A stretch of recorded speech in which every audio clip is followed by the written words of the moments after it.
السلام علیکم ناظرین کرام، میں مجیب شریف مومن۔ حضرات گرامی، رام مندر میں ہوئے چندے گھوٹالے کو لے کر ہمارے دیش کے چند فرقہ پرست، بے وقوف اور کمعقل لوگوں نے جو احمقانہ بیان دیا، تاکہ ہندو اور مسلمانوں میں جو نفرت کی دیوار ہے، ان کے بیان دینے کا مقصد یہ تھا کہ ہندو اور مسلمانوں کے بیچ جو نفرت کی دیوار ہے وہ قائم رہے، اور مزید ان کی فرقہ پرستی کی دکان یوں ہی چلتے رہے۔ مگر میں ان انبھکتوں کے بیان کی مذمت کرتا ہوں اور دیش کے ایک ناگرک ہونے کے ناطے اس کا جواب دیتا ہوں۔ جیسے کہ انوپم کھیر جو ایک فلمی جوکر ہے، اس نے کہا کہ اصل لوٹ پاٹ تو مغلوں نے کی تھی، ہمارے دیش میں اصل لوٹ پاٹ تو مغلوں نے کی تھی، انہوں نے مندروں کو لوٹا تھا، مندروں کو توڑا تھا، ہماری عورتوں کی عصمت دری کی تھی۔ اس کے نزدیک رام مندر میں جو چوری کا معاملہ ہوا ہے ایک معمولی سی بات ہے، اس کی کوئی اہمیت نہیں ہے۔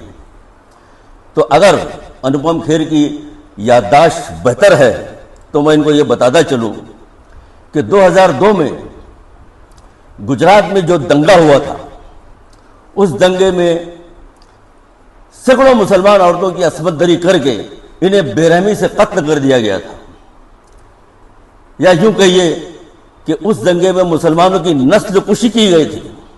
میں اس کی تفصیل میں جانا نہیں چاہتا، میں صرف اتنا کہنا چاہتا ہوں کہ اگر ہندوؤں نے زخم کھایا ہے تو اس سے کہیں زیادہ زخم مسلمانوں نے بھی کھایا ہے اور آج بھی کھا رہے ہیں۔ بلا وجہ فضول کا بیان دے کر دیش کی جنتا کو مدعوں سے نہ بھٹکائیں تو بہتر ہوگا۔ اب ہم چلتے ہیں مغل دور کی طرف۔ مغلوں نے ہندوستان کو دنیا کے 7 عجوبے میں سے ایک عجوبہ تاج محل کی شکل میں دیا، جس کی وجہ سے ہمارا دیش دنیا کے 7 عجوبے والے ملکوں کی فہرست میں شامل ہے۔ یہ ہمارے لیے فخر کی بات ہے۔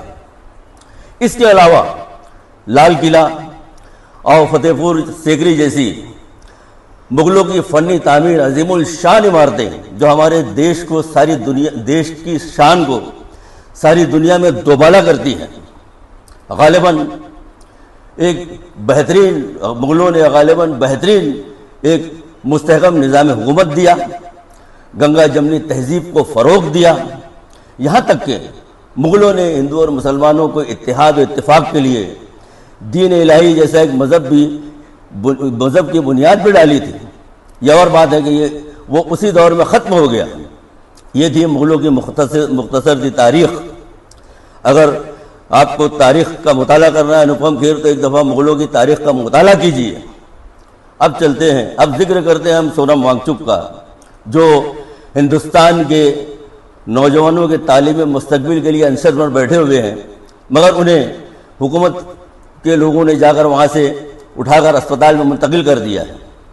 میں نے یہ دیکھا ہے کہ بھارتیہ جنتا پارٹی کی حکومت میں اگر کوئی اپنے حق کے لیے یا لوگوں کے ہت کے لیے آوازیں اٹھاتا ہے تو حکومت ان کو برداشت نہیں کرتی اور ان آوازوں کو یا وہ ان کے وچاردھارا کے خلاف ہوتے ہیں، کیونکہ آج تک ہم نے کسی بھی بھارتیہ جنتا پارٹی کے نیتا کو استعفیٰ دیتے ہوئے دیکھا ہی نہیں ہے۔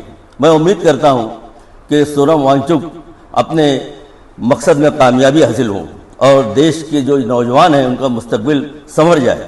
مختصر یہ ہے کہ دیش میں کچھ مسائل یا معاملات ہوتے ہیں تو مسلمانوں کو منفی طور پر نشانہ بنایا جاتا ہے۔